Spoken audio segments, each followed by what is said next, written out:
मध्य पूर्वेत पुन्हा युद्धाचे वारे वाहू लागले आहेत आणि याचा सर्वात मोठा फटका बसू शकतो तो भारताला. इराण, अमेरिका आणि इस्रायल यांचा वाढता तणाव आता फक्त देशापुरता मर्यादित राहिला नाही. जगभरातील अर्थव्यवस्था हादरू लागली आहे.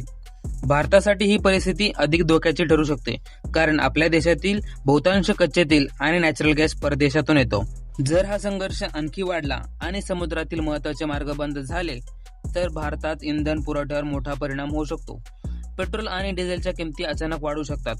तज्ज्ञांच्या मते पेट्रोलमध्ये 18 रुपये आणि डिझेलमध्ये 25 रुपयांपर्यंत वाढ होण्याची शक्यता आहे.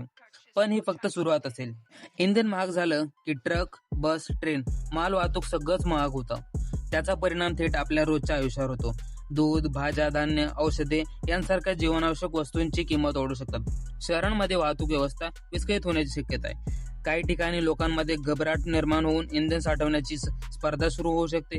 सोशल मीडियावर अनेक जण याची तुलना कोविड काळाशी करत आहेत, कारण जर परिस्थिती नियंत्रणाबाहेर गेली तर पुन्हा एकदा स्थलांतर, बेरोजगारी आणि आर्थिक संकटांचे दिवस पाहावे लागू शकतात.